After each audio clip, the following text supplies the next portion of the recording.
Welcome to Escapists Anonymous, the fantasy fiction book club. I'm Dan. And I'm Sam. In this episode, we're doing something totally different. We've just read our first ever self-published book, The Great Leap by Dan Hanley. And we're fortunate enough that Dan has agreed to join us on the podcast to discuss this book, some of his plans for the sequels, and his philosophies on writing and self-publishing. So let's take a great leap into our first ever author interview.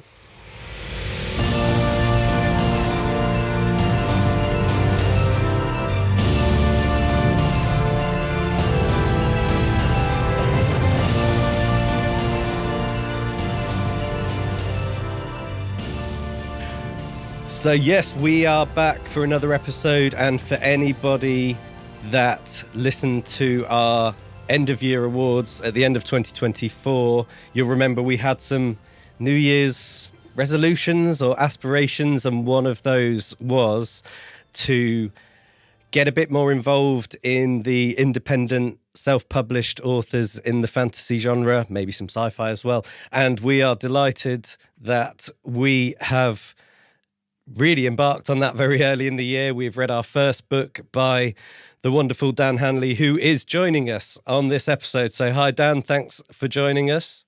Hi, how you doing? Yeah, very good. Thanks. Very good. And we have just finished your book, The Great Leap, which is the first in the Children of Innauron series. We don't know whether that's a trilogy or 4 or 5, and maybe we'll get into that conversation later on. What we wanted to do first, before we pick your brain on all things to do with this book and the series and the challenges of self-publishing and what your writing philosophy is, we've got loads of stuff to discuss, is what we always do with a new book, and that is new book, new blurb. And this is great because we're going to get to ask you some questions about the blurb and how you present the book. And as always, I will pass over to Sam to do that thing he does with the blurb. And this feels a bit more pressure than usual because I've got the author listening in, but I'll go ahead anyway. Okay. Banished deep into the wilderness for a crime they didn't commit, 4 desperate teenagers must discover their true potential to survive and keep their blossoming supernatural abilities hidden from a cunning, deceptive enemy. Hunted and alone, this foursome must navigate their worst nightmares if they ever want to escape the mysterious and primeval wildlands alive. As they confront the realities of their upbringings, the secrets they harbored from one another, and the hardships they endured, the teens must find a way to band together and galvanize their bonds, else they fall to the many dangers that pursue them. Each of the survivors begin to develop strange and terrifying abilities that they struggle to comprehend, harkening back to an age once past.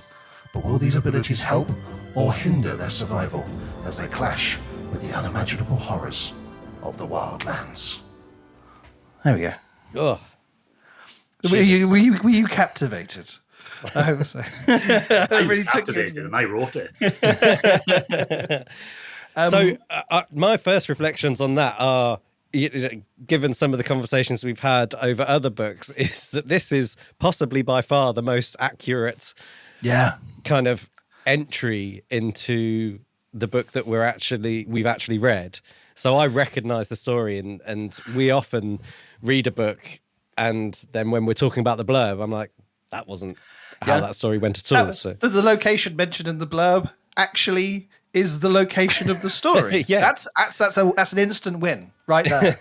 Because the previous one we just did, City of Brass, it's all about Cairo. She's in Cairo for about 20 pages. Yeah, but yeah. So instantly, the thing that leaps off out of the page to me when I'm reading that blurb, though, is how the superpowers sit front and center in this, both the first and the last paragraph. It's about those, but you kind of choose to leave those till a little bit further into the novel. So I'm kind of interested to hear about that decision, because of course, I reading the blurb beforehand, I was like, oh, superpowers, like, oh, well, they're coming. Here they're going to be. I was like, that anticipation was building for me as I was reading, being like, I can't wait to see what these are and when they happen. So yeah, I'd love to hear a bit about that, Dan. Yeah, so it's always difficult to find a balance so I'd written the story before I wrote the blurb, so I kind of knew the progression and how things were going to occur. But at its core, a blurb is a sales tool. It's the thing that you see on the Amazon page next to the book cover. So I kind of got to get it enough things in there to kind of let people know, like, to give people an idea about what type of vibes they'll get in the story. And yes, they eventually do come up with these supernatural powers, but it's a journey to get there.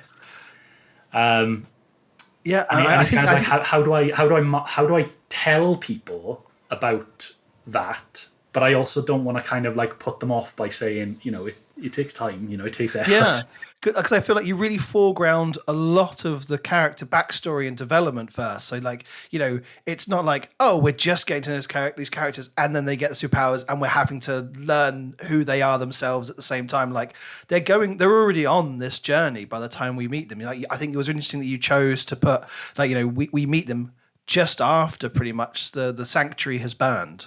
It's happened, and we then pick up the pieces because, you play a lot with the timeline. You're very confident in being able to jump back to fill us in on a bit of something. Take a pause on the main storyline in order to go. Let's go and see how we got to this particular point, to this dynamic. So I think, in terms of how you structured your blurb and how you structure your story, you seem quite happy to be like, yeah, I can leave this till later. So by eschewing a continuous narrative, what was your main aim with doing that? Yeah, I think in the blurb, like, people often like are looking for specific keywords that they're interested in. Like, I like reading books with these particular features. So it's interesting to kind of like, how do I relate this story that has all of these that I think ultimately is more complex than I can boil down to a blurb? Like, how do I still include enough elements that people are actively looking for? People in the market I'm targeting are actually looking for these things. So, it's the whole marketing side of self-publishing is a real challenge. I was confident in my story and how I'd written it and the how it came out in the end. But then it's kind of, now I need to find a way to boil that sort of complex character-driven narrative down into what's essentially a series of keywords that people can see at a glance. And that's guided more now than ever before in terms of search engine optimization being such a kind of a key consideration. Like, if you're selling it on Amazon, you say like you want to have certain words in there because it's what people will search for. Yeah, and marketing itself is witchcraft. Every single person, you can go on something like Fiverr or anything that does those sort of like, where you can find people or experts in certain areas. Every single one of them claims to have the answer to get you to like number one sales. Yet, if you take any of their advice, all of their advice is different, and often their advice is contradictory.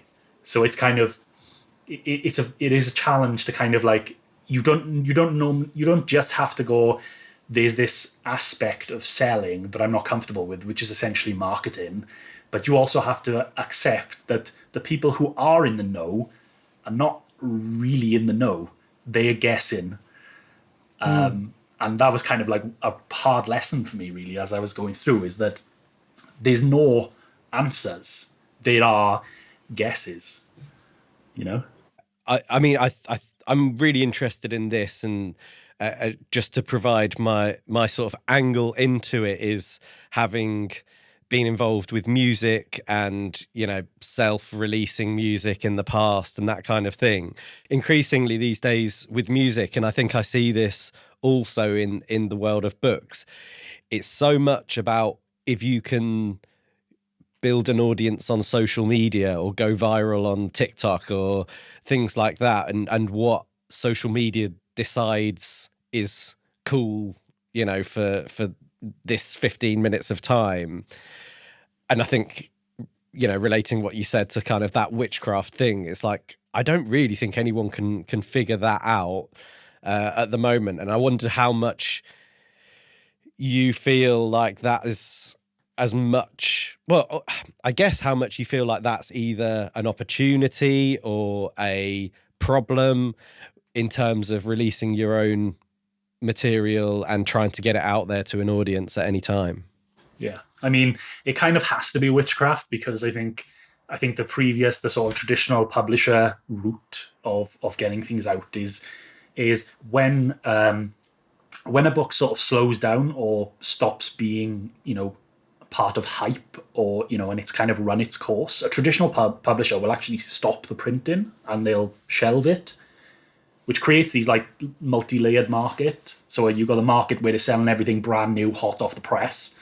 And then it creates like a second-hand market afterwards where people are trying, like, acquiring old books that are no longer in print. Whereas now, because of self-publishing, there is literally no incentive for me to ever take this book out of print, because it's all through Amazon KDP, which is, you know, it'll exist there for eternity. And if I'm doing that, then millions of other authors are also doing the same thing. So the market is just getting flooded with book after book after book, and none of them are ever going out to print. So there's always going to be this kind of battle where I have to vie for my spot. You know, I have to kind of rise above other people. So then it's kind of, you know, what I see a lot of people doing is they look at the tropes that people are interested in and then they write a book to fit that. Whereas I've always been of the opinion where I want to write the book that I want to write, and I will try and figure out a place for it to go afterwards. And that mindset, it makes it kind of feels like it gives me more artistic integrity, but it means that I basically have to exist in this space where I'm never going to go and hit the heights that I see other authors hitting. So it's kind of like, how do I have to kind of balance that idea of, you know, am I doing this because I want to go viral, or am I doing this because I really feel like I've got a story I want to tell that I want to get out? And there's almost kind of like the Venn diagram where those two intersect is so slim that it's almost impossible to get into. Yeah. So considering that, like, you know, this is a story that you wanted to write rather than writing to fill a space, you know, like you say, with the blurb, you're trying to get those keywords out there. That's how you're marketing yourself. I think the other thing to discuss in terms of that is the cover itself.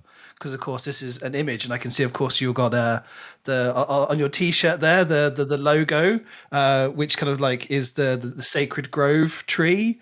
You know, what was your decision with the choice for the cover?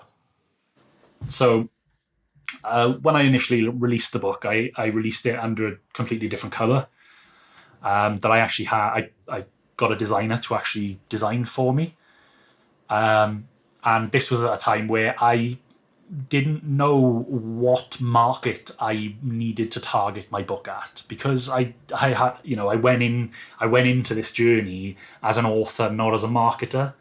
And I've kind of reluctantly become a marketer as a result. You know, dragged me kicking and screaming through the school of marketing, you know. So this initial cover that I had, you know, people were reading the book and then communicating to me, you know, privately. They were like, you know, the cover doesn't fit the story, you know.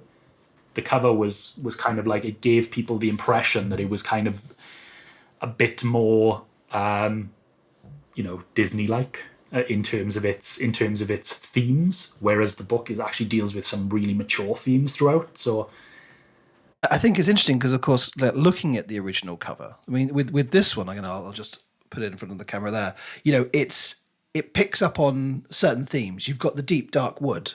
You've got the hint of death here with the skull lost in amongst the foliage of the forest floor. Whereas your original cover was I mean, from looking online here, I can see it was very individual focused. There was a female figure on the front cover. Is that correct? So, of course, and I get that from having read the book, it feels much more like an ensemble cast within the story rather than, I know Fleeta, she takes a more, like, possibly the most central role in this particular book, but we are seeing things from other characters' perspectives. So I think as well, this revised cover helps broaden it out to the wider themes. Yeah. I mean, when I wrote this book, it's always going to be Fleeta's story, and that's why I kind of initially was like, this needs to be, she needs to be on the cover. But then, people were kind of telling me that covers with a 16-year-old girl on the cover, books with 16-year-old girl on the cover, kind of appeals to a certain market that would not be interested in the more mature themes in my book. Yeah, so it was kind of like, how do I... It's all about kind of targeting the market, but then in order to target the right market, you need to know the market, and I didn't know the market because I'm just a guy. I'm just an author. I'm not a professional book marketer, so I don't spend all my time on Amazon analyzing trends and all that kind of stuff. So you've relied on feedback. Now, is this have you also received feedback about not just the cover but the book in general from a general audience? Has there been people who you've kind of turned to for advice on this? It's a bit of both. There's a few people in my contact list and my peers who I feel would give me good critical feedback. I let my family members read it, and the general feedback I get back is, yeah, it's good, which is great, but it's not actionable. Yes. You know what I mean? Yeah. So then there's a few people I've sent it to that I was able to get critical feedback from in a good way. And then before release, I also sent it out to ARC, or advanced reader copies, to kind of get some feedback, advanced reviews effectively. And I actually found that some of those were quite hit the nail on the head almost. And there was a few where I was kind of I was able to take out some of the themes that I'd read in some of these early reviews to actually help rebuild the blurb and get a blurb that I feel is more accurate and kind of fits the story more. So it was basically an ongoing iterative process. Yeah. And I'm not even sure now if I'm done, That's another interesting thing as well. So you feel if you ever wanted to go back and revise part of this book, you'd be open to doing that, or is that what you're saying? Not necessarily the book itself. I go in and correct mistakes and things like that I that I may have left in. But in terms of the cover and the blurb and stuff like that, I'm all of that is a marketing tool. It's kind of designed to get people to read the book, and Is that one of the advantages of self-publishing, that you can, in that Amazon thing where presumably it's kind of a bit of a print on demand? Am I right in thinking that it's a bit of a print on demand? When someone orders, they'll sort of generate that book, which means that you can spot things that you would, amend or something like that, and go in and just keep improving over time. I can go in and say, there was a mistake on one of the pages. I can go correct that mistake and just upload a new manuscript, and that's pretty cool. The next person that orders it, when it goes through that process, will just download the latest one and apply it.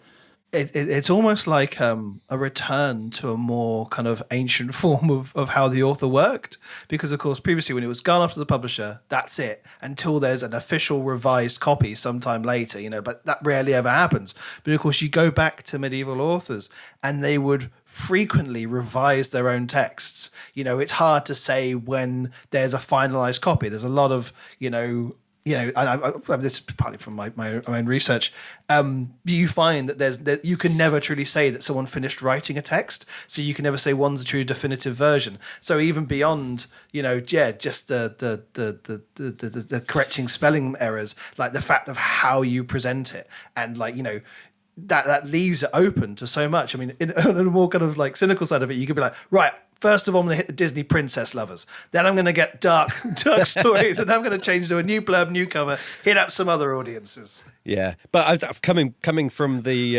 again from like the music angle, it was always that thing where you're never quite happy with your final mix of anything, and once it's up on Spotify or wherever else, and you're like, oh, the snare drum's too loud, and you can't just go in and like just turn it down ever so slightly. I love the idea that you could go in and be like, oh, this bit, it was that's not supposed to be a plural or something like that. Yeah. That's the exact kind of thing I would want to do as a creative person. But probably it could also lead to a state of absolute insanity where you're constantly looking for things that you can change and improve. So it's probably good to put a lid on. The enemy of done, isn't it? Exactly. You need to put a lid on it at some point, don't you? I almost need someone above me, like a traditional publisher, to say, okay, well, here's your deadline, and then when you hit that, it's done. Yeah. And it needs to like go into print, and it needs to be released.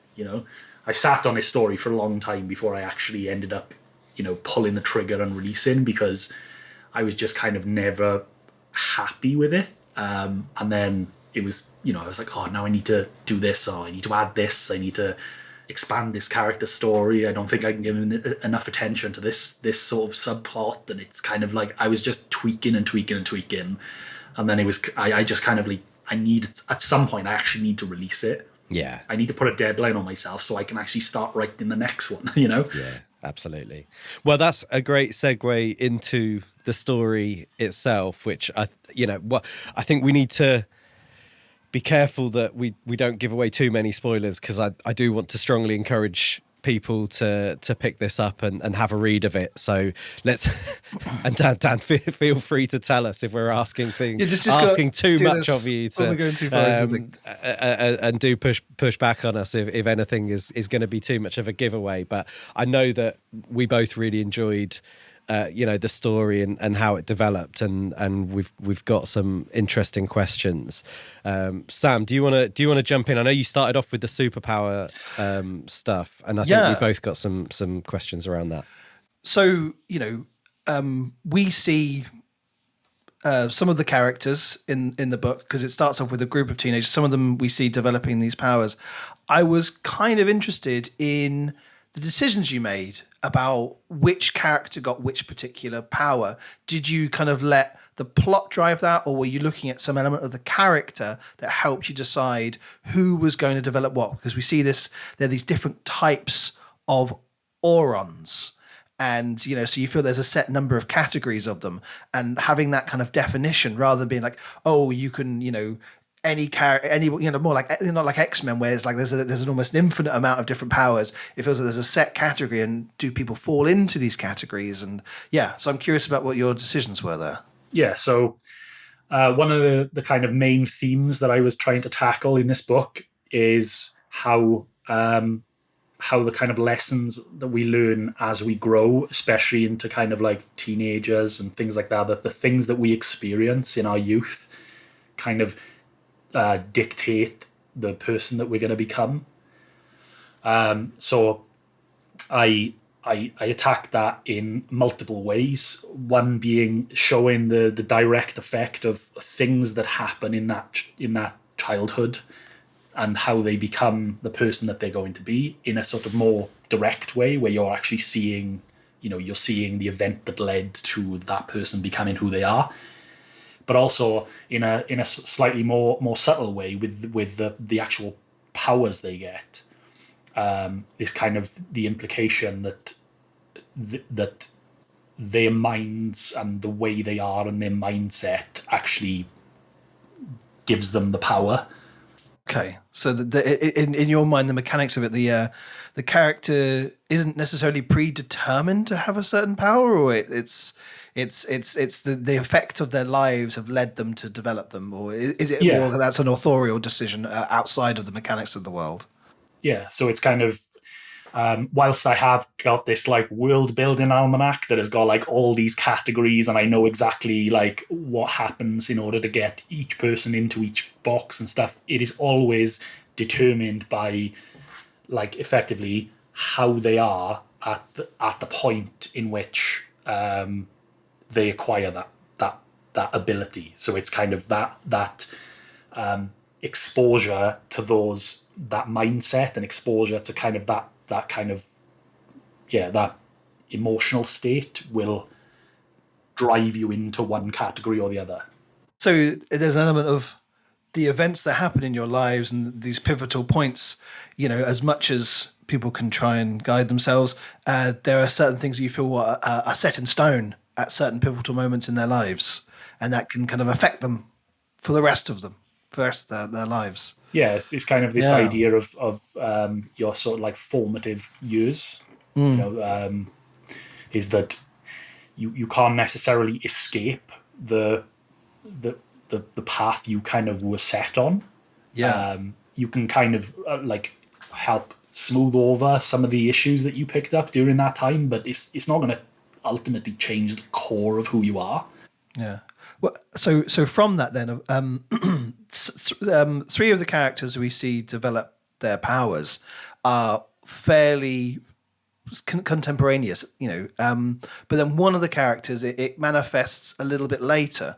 So was it that they were affected by a different moment almost in their life, while it was all fairly contained within a short time span, the other three were all very contained in like, at least that's how I saw it in my mind, like they were all in around like that similar kind of moment, kind of unleashed it and they were just realizing. But that other character, it comes right towards the end, seemingly inspired by a different point.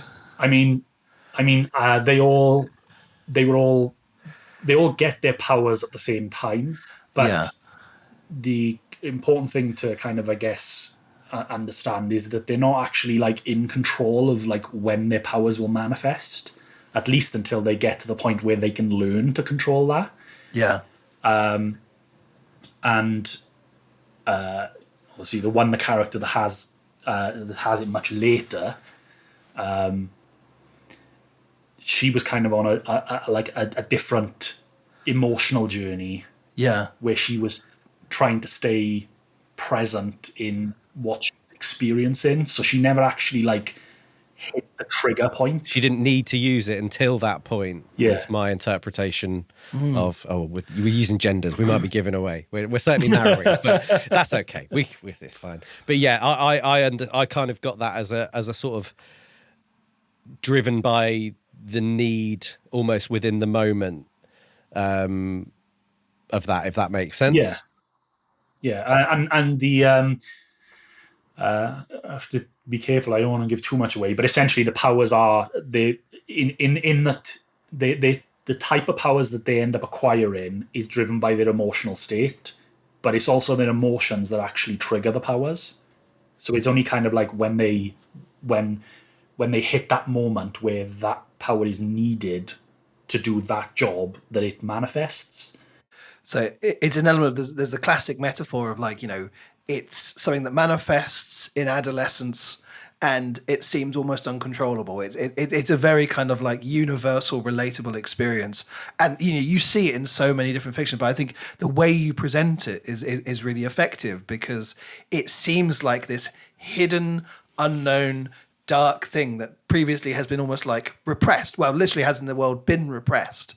And I was really interested in the way that you have some of the characters talk about it, like it's a disease, an infection, and of course that's from a very particular point of view in the story. And it's not one that necessarily we as the reader or the other characters would agree with.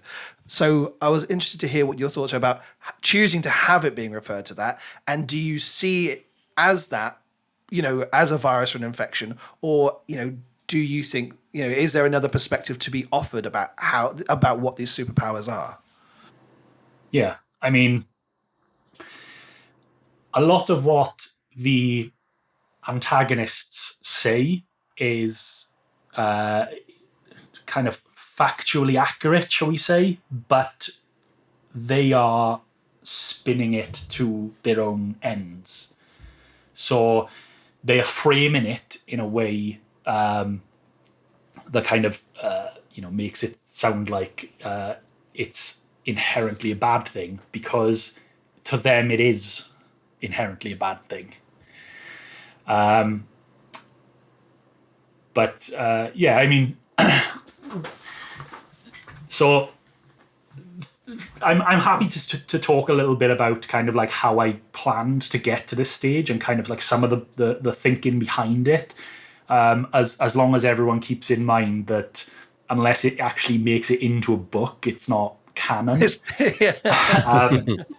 So yeah, essentially there's an age past where these powers were common, and it's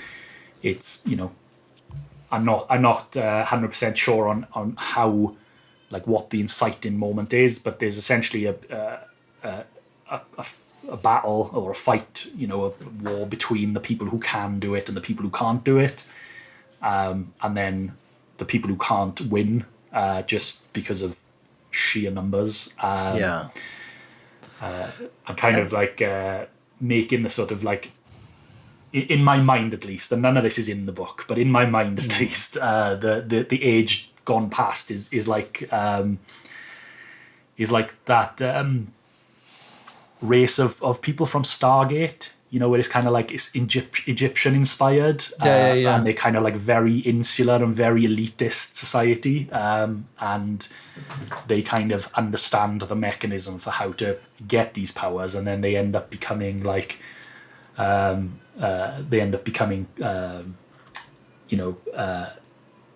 they limit its exposure to people on purpose because they believe it's an elite thing, and as a result it means that they become overwhelmed with numbers of people who can't.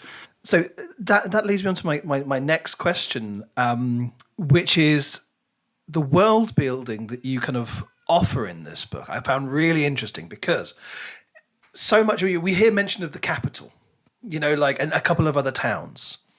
And so we get a sense of the world as it exists, only in glimpses, as it currently is. But we learn so much more about the world as it was, but partly through the lens of theological interpretation.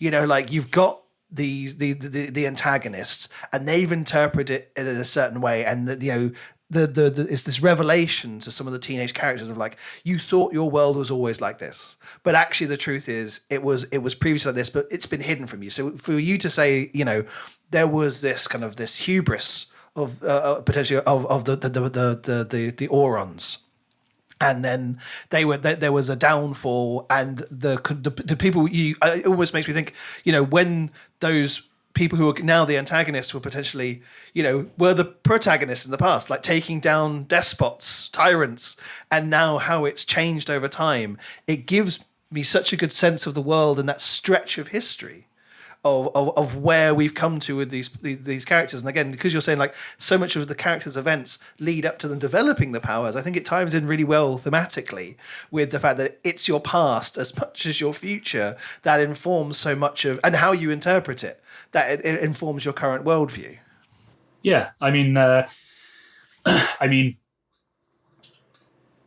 to kind of touch on your point about the kind of not knowing much about the current world and kind of knowing more about the sort of past world, I would say that's kind of indicative of like how the protagonists just see the world. They're taught a lot through their sanctuary, through the Church of Innauron,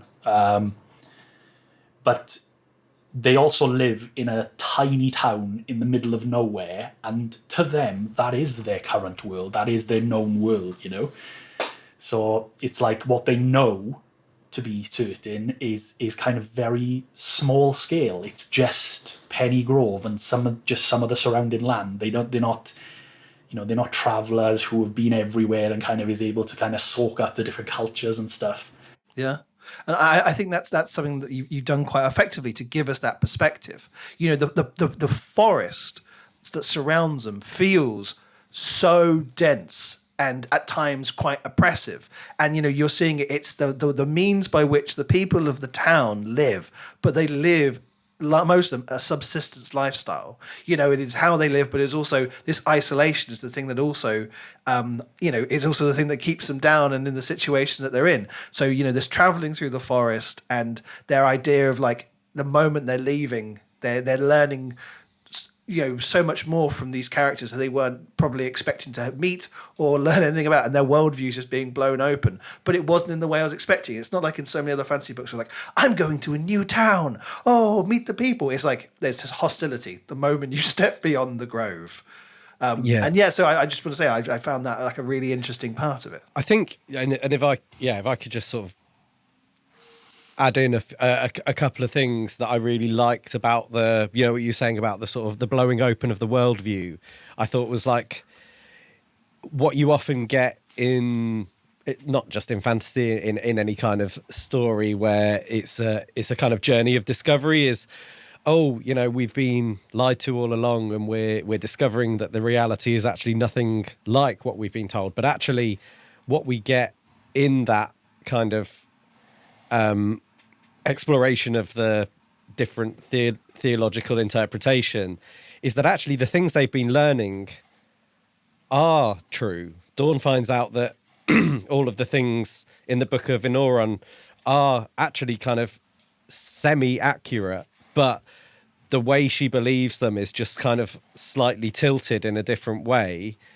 And now she's experiencing the sort of the other side of the things that are forbidden, the abominations and stuff, and realizing, well, this is true what I've been learning, but it's not quite right, if that makes sense. So I loved that it wasn't just a kind of that book's a total lie. It was like a sort of an increase in the complexity of what you understand about the world around you. Yeah, it's that's the core of it, is that it's a mechanism for control. I guess the message that the antagonists kind of want to convey is that it's necessary control. It's their worldview permits them to do unspeakable things, essentially for the greater good. Like, they believe with their whole heart and with their whole cause that they are the good guys. And they don't like what they're doing, but they know they have to, for the good of society at large, for the good of everyone. But it turns on its head the, what we often see in real world religious scripture, where, often, we're expected to believe that some kind of magical being exists. Actually, these people believe that all of those abomination type powers were metaphors for political control, which is kind of a flip on the interpretation of like, oh no, you actually meant like being able to mind read or see the future, okay. or like literally. So it really, I liked that it kind of flipped that kind of experience of real world, religious scripture. Yeah. So in my mind, it's basically like 800 years or so since the Church of Innauron was founded. Jury's still out on that actual number, but it's a long time. And what I wanted to kind of demonstrate is that the religion itself has evolved within that time, because nothing stays static at all ever. Things being static and solid for 800 years is, it's not a realistic thing for me. I mean, you can even look at the history of Christianity and compare the Bible as it was 1,000 years ago to the version that is kind of popular now. Like, some of the messages are just completely different because the time has changed. And because the time and the culture has changed, the lessons to teach those people have changed. And basically, in my eyes, it only becomes a problem when you stop evolving with the times. And I guess we get to a point in our reality now where, with science and things like that, everything's kind of left the church behind, and the church is still kind of staunch in that its belief that it's static and should never change. But it has changed and it has evolved repeatedly throughout the years. It's just not keeping up. Yeah, but you've got so many different branches of it nowadays. I mean, like touching upon something that we mentioned a minute ago, this kind of, the literal and metaphorical, and you see the kind of like in the real world examples of Catholicism versus Protestantism, where they were like, we need to have a different interpretation of what some of these are, and some branches of Christianity approach things much more literally and metaphorically. I mean, outside of just Christianity and more generally, did you find that you have elements of, like, I don't know, whether it's your own background, research, whatever you've had in your life, that led you to want to put this idea of historical or theological interpretation as such a central element of the world building? Yeah, I mean, I think it's a lot of kind of like what's going on in the world, really. I mean, like if you look at, kind of, I suppose it's relevant is if you look at what's going on in America right now, that they are, I mean, they preach Jesus and then do all of the things that Jesus would kill them for. The way that they treat other people, and the way, like, there's no empathy. I saw a tweet the other day where, like, an American senator or somebody in the House of Representatives said, don't fall into the sin of empathy. And everybody's like, what? The sin of empathy? Are you mad? That is literally the core lesson that you're trying to teach people in your entire religion, is empathy. So it's just kind of this, religion as a thing, as a concept, in my eyes, has always been like up for debate in how we read them, how we treat them, and so it's kind of it's always been quite interesting to me to see multiple people who are involved in the same religion or read the same texts come out of it with like different interpretations of what they read. Yeah, and I think from what you've said there, and some of the other answers you've offered, in terms of your world building, then I can see that, like, you're not necessarily saying that like either side is right or wrong. It's about the evolution that's important. It's about looking at what's happening now and adapting whatever lessons, history, texts we've had in the past. Because if you're saying that the Aurons used to be the kind of like the ruling class, the tyrants potentially, and again, it's not in one of your books yet, but and then they had this fall, and then we see the Church of Innauron potentially having become now the new enemy. It's not about what side you've been on. It's about your approach to how you exert power and how you interpret and ossify your beliefs, and not being able to be flexible in the face of changing circumstances. Yeah, I mean, it comes back to that kind of scene from the Mitchell and Webb look, where they're Nazis and they kind of look at each other. We're the baddies. Oh, we're the baddies. Yeah, I mean, they say history is written by the victor, right? So we only, obviously this isn't true of more recent history, but if you look back at like ancient history, you see stories of barbarians raiding and killing and things like that, and then the ruling class ends up wiping them out and saving the world effectively. But then the more you dig into it, you kind of realize that is that really the story?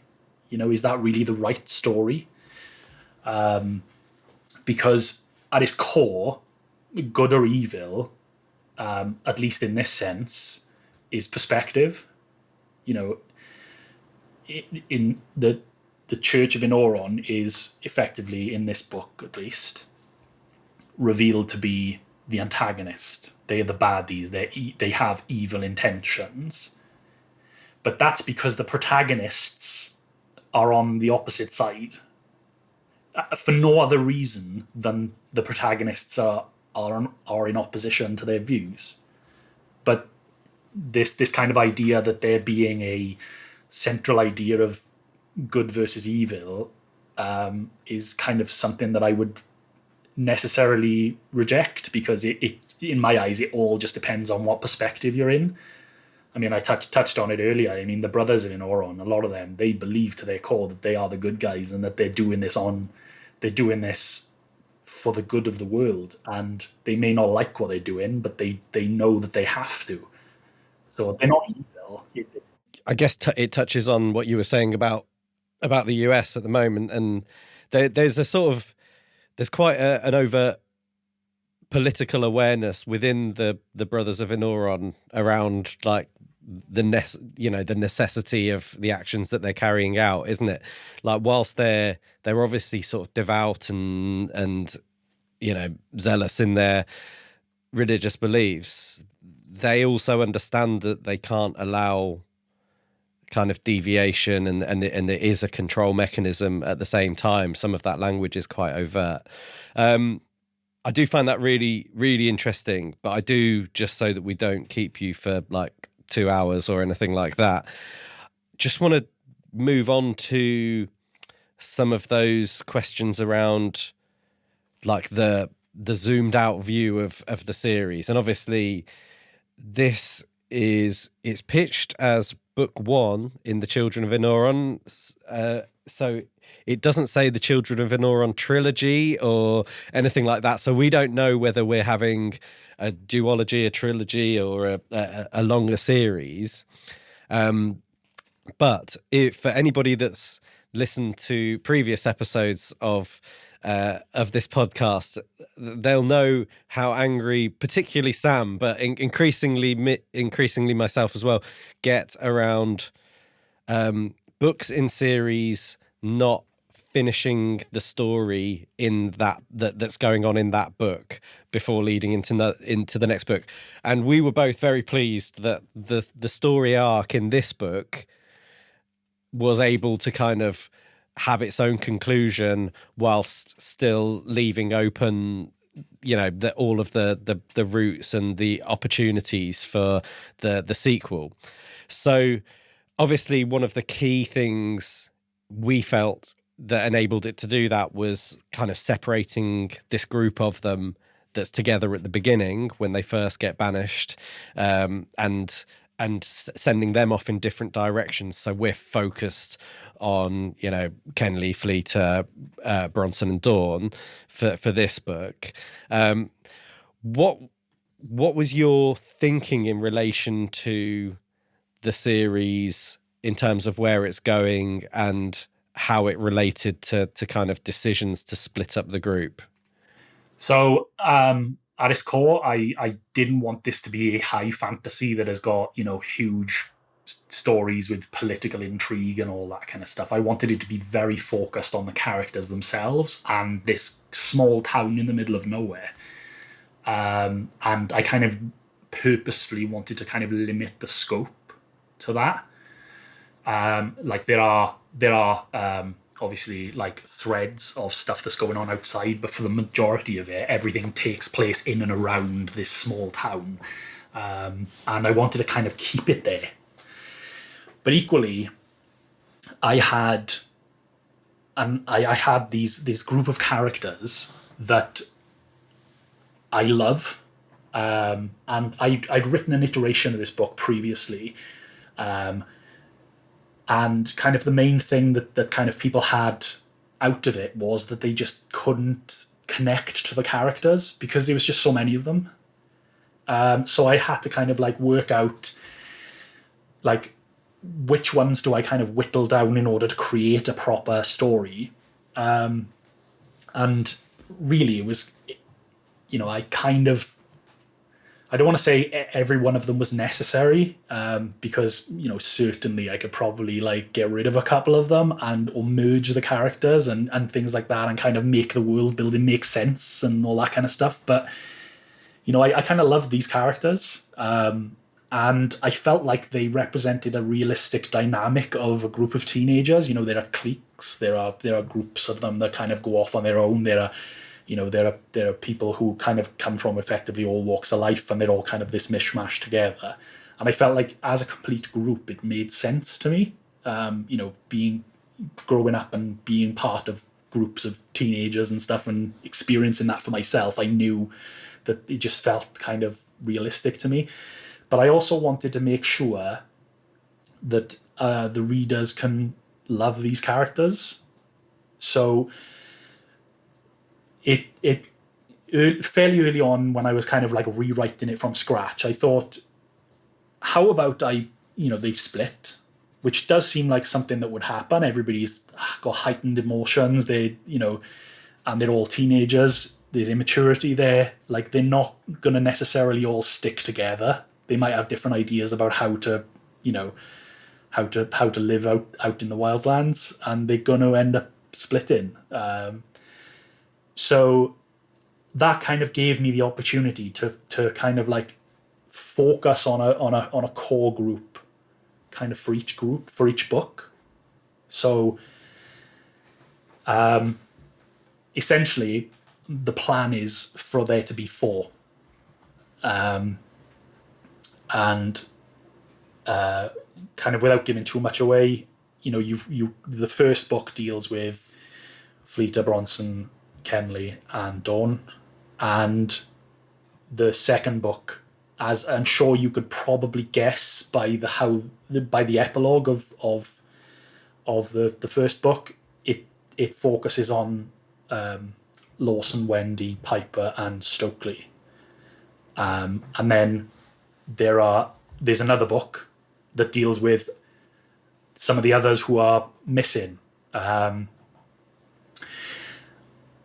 then the fourth book is intended to be like an Avengers moment where they all come back together. And, I kind of got that vibe at the end of it, when the kind of like it's bringing it back towards some of the events that are the kind of like the inciting moment at the beginning of the story. I was like, I can see where this is going, and I think that's why it felt so satisfactory, because you'd signposted it quite well. It wasn't like, oh, I don't know where this is going, and there's just too many open threads. It was like, I understood exactly there were these 4 characters.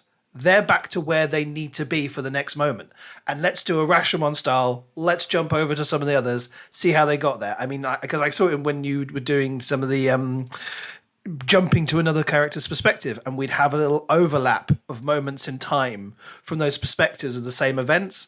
And I think like it just helped to create that element of circularity. Like, we jump back, we come back, we jump back, we come back, and you're drawing these threads of these characters. So when I got to the end of the book, I was like, yeah, I think I can see where this is going, and I understand why you've left open what you have, but why you've chosen to close off this particular arc. Yeah, because I didn't want people to feel like they ended the book and only got part of the story, And well, obviously they are going to get just part of the story because it's a planned quadrilogy. But like in terms of the character arcs, like these character arcs are kind of they've gotten to the point where they've at least hit a plateau or a settling point before they can continue on and perhaps evolve again in a future novel. But I didn't want kind of like lots of empty threads. Equally, all 4 books are largely planned to a certain extent. So I know in my head exactly what's going to happen in each book. And because of that, when I was writing the first one, I wanted breadcrumbs that I could give to kind of let people know what's coming next or what's coming up. But then there are also, in the book I'm writing now, which is the second one, there are also threads back to the first book. So it's kind of like it's all kind of interconnected. Like you see these entirely separate journeys, but they are also kind of like linked in some fairly unique ways. So we won't be leaving necessarily the 4 characters from this book behind, because we'll learn more about them, I guess, from the original moments back at Penny Grove. Yeah. Yeah. So Oh, there's exciting. that perspective, but then there's also, I kind of wanted to do a bit where, yes, this second book happens alongside the events of the first book, but it also stretches a little bit further ahead. So kind of you do see a little bit after as well, Yeah. which is kind of like how, you kind of see some of those characters in the first book make a reappearance. What, like obviously without giving too much away, like one of the characters in the first book has visions. I'm sure you're aware. A lot of those visions signal what is going to happen to those characters in those books. It's all already decided. Like I've already decided and know exactly how I'm going to get there. Within reason, obviously. He only has some flashes of images, so it doesn't tell you what's going to happen or how they get there. It just tells you kind of a rough idea of what you can expect. And there's kind of unique ways in which those books as well tie back to the first one, and then kind of show what happens after the fact as well.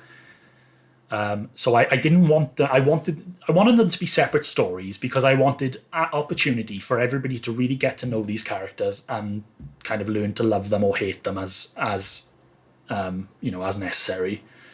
But I didn't want them to be so separate that you feel like they're not all part of one whole. They are all different stories in amongst the same like theme, the same series of world events that they are part of. They are just only seeing their perspective on it. Yeah. I mean, I think the great thing with the way that the story's built is that in your head that if like Fleeter, Kenley, Bronson, Dawn, they're all going to know that these kinds of powers are going to be happening to the the groups that have split off and gone elsewhere. So that there's naturally you're kind of having a little bit of a link to what's going on. But I'm super intrigued by that, and because I think. Sam, I'm sure based on what you said, you had the same thing. You got to the end where we thought, okay, yeah, there's potentially the sequel is happening concurrently with the first book and kind of telling a story that's going to converge on a singular point, which I love that because I wonder whether it also gives the opportunity for people to read like just one of them and then the fourth one, or the second one and then the fourth one. And That's interesting. And do you think they could read like if the fourth one's the Avengers member, but the first three, could they almost pick up book 2 or 3 and be like, I want to learn about these characters first? Yeah, I mean, I as it stands, and like I haven't had the second book completed yet. I'm about 75% of the way through. It kind of does imply that you already know some of the characters and you already know kind of a lot, like some of the backstory of how they got to where they are. Obviously, the second book picks up immediately after the epilogue of the first book, so I didn't want to necessarily tread old ground, but I did also toy with the idea of making the epilogue of book 1 the prologue of book 2, and kind of like effectively giving people all the information they would need to enjoy that book as a singular entity. And I did kind of toy with that idea, but I think perhaps I'm not sure I'm capable of that. Maybe it's something to for me to look at in like perhaps a future book. But yeah, I think you do kind of need to read them in order, but at the same time, I do kind of like this idea that you can kind of like pick and choose how you want to approach the adventure. Choose your own adventure. Yeah. Appreciating that the fourth book has to be read last, regardless. Yeah. You've talked a lot about that the characters that you've developed and you love, but you've talked about having a really clear idea of where the plot is heading, and you've got that all kind of mapped out. Have you found in, I guess, in The Great Leap, or in the book that, you know, the sequel that you're currently working on, have you ever found any conflict between where you need the plot to go versus what you feel is like a believable decision or action for one of the characters to take? Because one of the things that we talk quite a lot about when we're kind of reviewing books is like, is this a believable thing for the character to do in the context of what we know about them? So I mean, I'm glad we've finally got an author on to ask that question too. Yeah, I think I'm probably the bad person to talk about it that with, because the way I've structured the books is that in the first book, you learn kind of very little about the protagonists of the second book onwards. You see flashes of them, but you don't really see. You see flashes of them, you see how other people see them, but you don't necessarily learn who the core of who that person is until you're then given the opportunity to read that character's perspective in their own journey as part of their own story. So, and because of the way I've structured it, where basically everything that will happen in the Wildlands happens within the first 3 books, and the idea is that the end of each of the 3 books involves them getting to a point, getting to the a common point where they're all back together. It kind of gives me the freedom to effectively do what I want within that character's story and develop them how I want. Because as long as they are all back at this point by the end of the story, we're ready for the next one. We're ready for the next phase. It's essentially like a 2-part story that is told over 4 books, and the first 3 books are all dealing with different perspectives on the first part. So as long as by the end of those 3 books, everything hits like a status quo, then the 4th book is ready to go. You know. In terms of the events of this book, and you would say in terms of, like, you know, following on from Dan's question about plot, character development. So there's a lot, like, you know, and also ties in with my first question as well. But one of my first questions about how this book is presented, both in the blurb and the cover, and your choice to, you know, remove that Disney element, because there's a lot that happens at the start of this book that is quite heavy in terms of subject matter, both in terms of you know, dealing with quite heavy things like addiction, abuse, these kinds of things, and then we also see throughout the novel quite a heavy amount of violence as well. Like, you know, were you always intending to write a book that dealt with not just heavy subject matter, but also got into kind of like had, you know, really leaned into the adult themes, or did it kind of develop as you were writing? Yeah, I mean, I would take the idea that these things are adult themes to be like I would potentially take exception to that, only because you know, modern YA literature and TV and all that kind of thing would have us kind of believe that the world is like this beautiful, flawless, like Disney like place. And then it's like there's a switch. It's like, well, okay, now you're an adult. You're allowed to read about things that are, you know, darker in subject matter. But the reality is that real teenagers deal with the reality of those dark subject matter on a day-to-day basis. You know, it's kind of like this is. It does feel like a bit of like a trivial analogy, but it's like comparing the style difference of comedies between something like The In-Betweeners and Saved by the Bell. You know, both of them deal with the exact same age group going through the exact same emotional changes, but The In-Betweeners, you know, they're talking about sex, they're doing stupid things, they're being immature, and you know, swearing to a certain degree and things like that. And then, but Saved by the Bell would have you believe that everything is clean and kind of happy, You know what I Yeah. mean? So it's kind of No, yeah.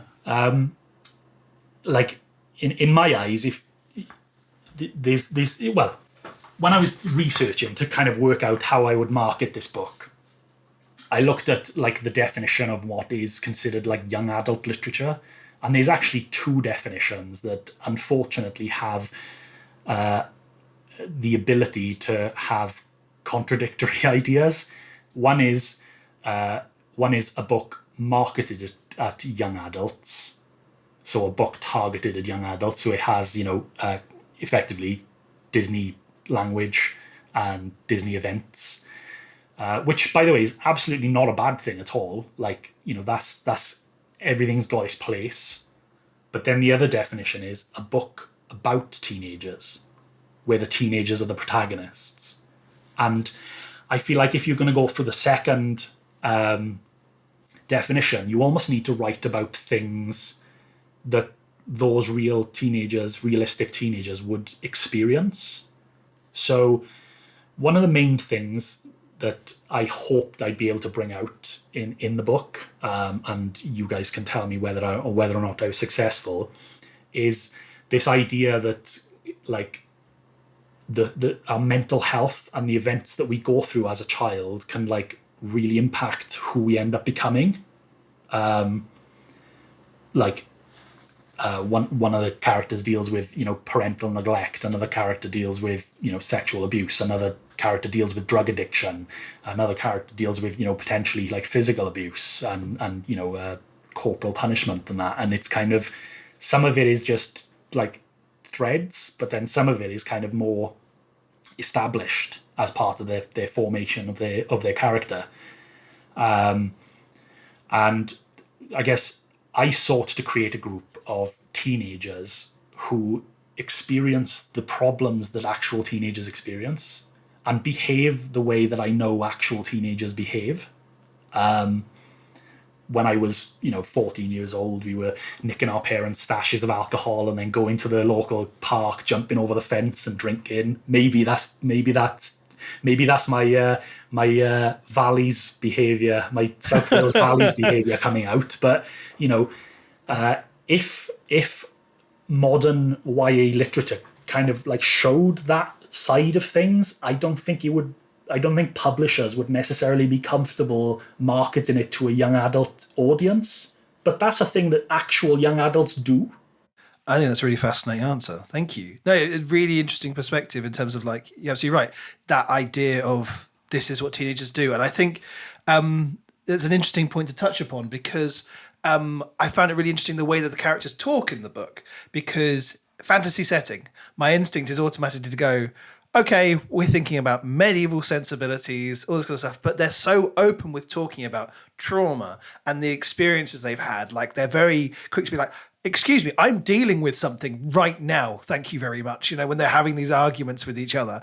And it just, it did feel like they had these very modern sensibilities. And I found that quite a refreshing take to have these teenagers. Because when you say like they are teenagers, like, yeah, I see that. I believe that these are teenagers who have just been like, I want to talk about how I feel. Thank you very much. Yeah, I think a lot of it,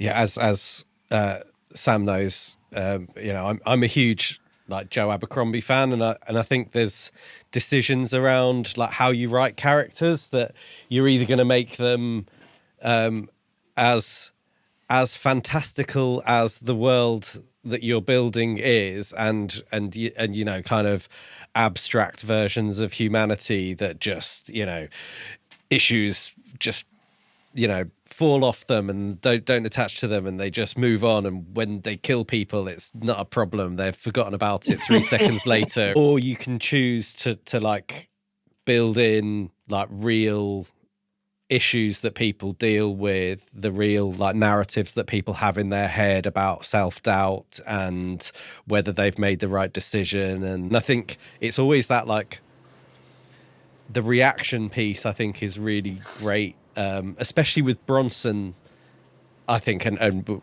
we maybe getting into too much spoiler detail, but I find the way he reacts to what's happened to Fleeter, because of his like addiction issues, he's quite a selfish person, and his reaction to Fleeta's abuse is to make it all about himself, and to try and run off and save the day on his own and cause more problems. And that was like, I really liked the way that those issues kind of influenced the actions.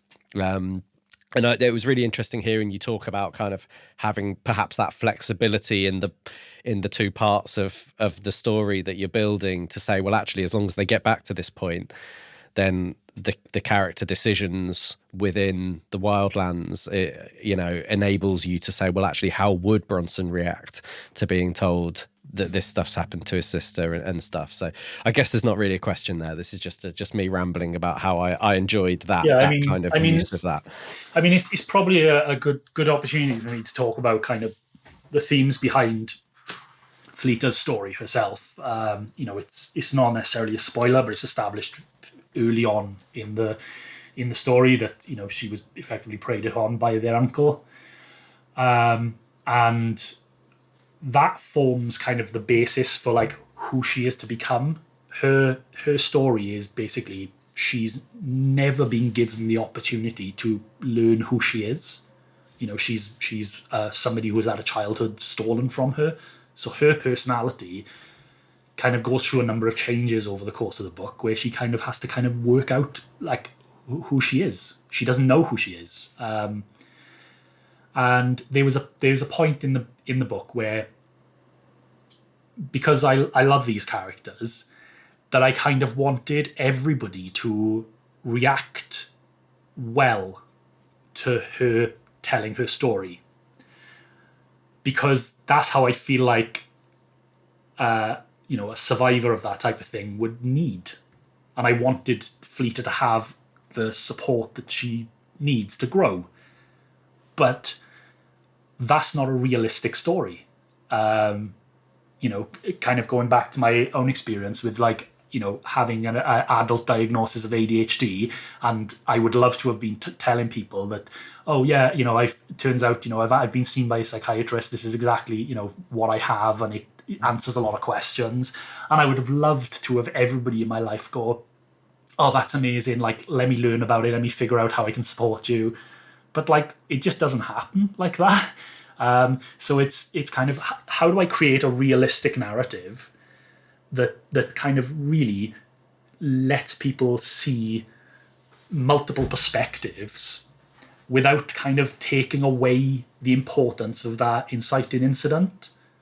Because if I spent too much time going through Bronson's mindset after he learns of what happens to her, then it almost seemed like I was dismissing it. Did that make sense? So I kind of wanted to focus on her experience and her growth and her ability to handle the kind of cards she's been dealt. But I never wanted her to get to a point where she's now better. She's recovered, because in reality, that doesn't happen. And in reality, like with what I was saying with Bronson, he doesn't necessarily react in the best way. He's not reacting in a bad way, but he's not reacting in a way that's best for her,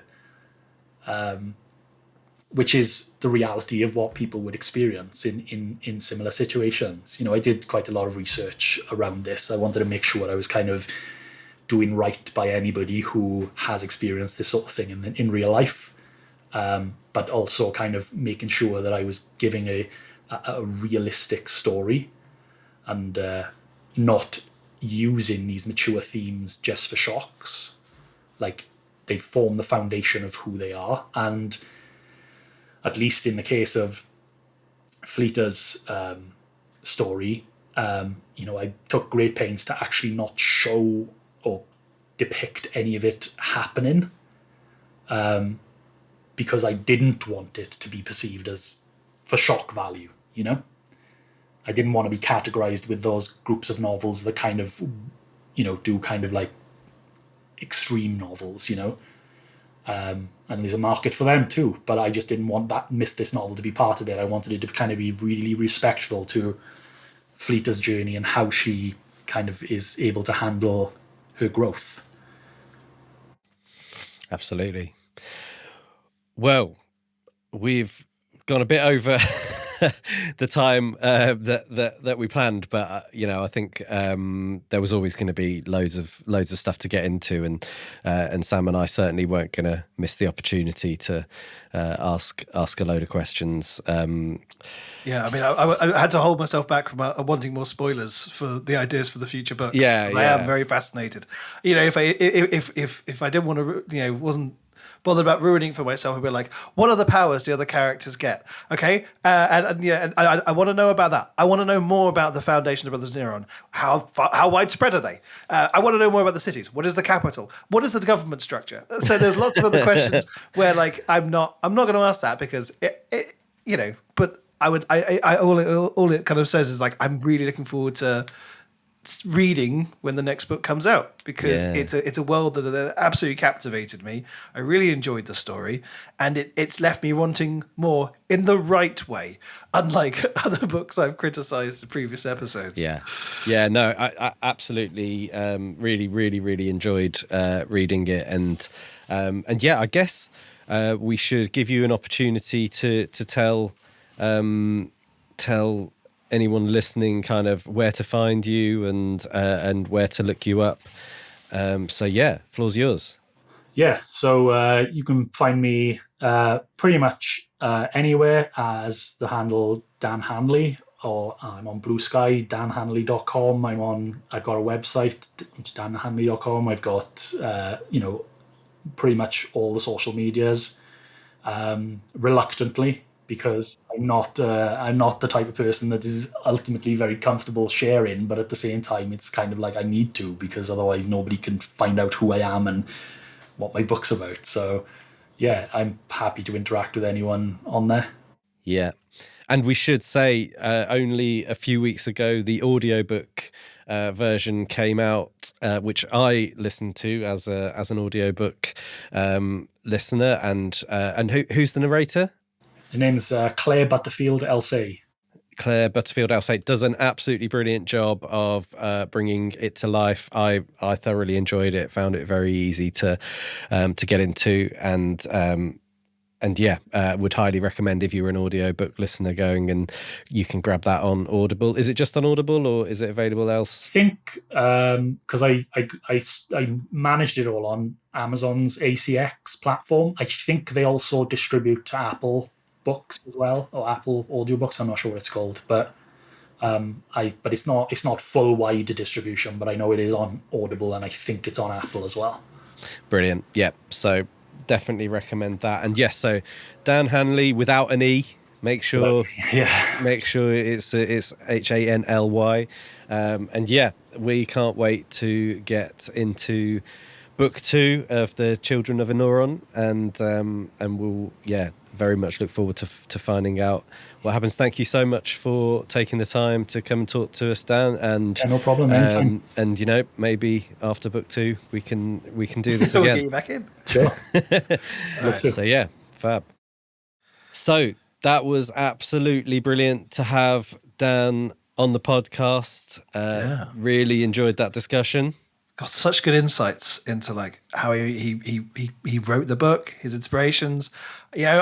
If given a chance, I would have asked a lot more about spoilers, but we have to hold off. We have to fight that instinct to discuss spoilers. Indeed. And hopefully this can be something we do more regularly, maybe invite some other authors on when we've read their books and see if they want to come and have a chat with us about them. I know we'd love that. If you're a self-published author out there who does fantasy novels and you want us to get you on here and discuss your book, please get in touch. Now, but how would they get in touch, Dan?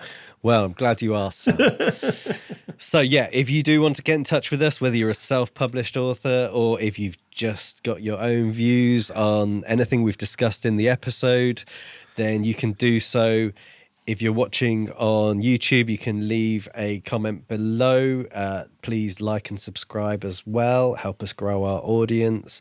If you are just wanting to get in touch on social media, just find us at Escapists Anonymous Pod across TikTok, Instagram, Facebook, you name it. That's where you'll find us. If you are listening somewhere that allows you to do so, if you want to leave a review and a rating, that is also super appreciated. And we will see you in the next episode of Escapists Anonymous. And all that's left to say is goodbye from me. And goodbye from me.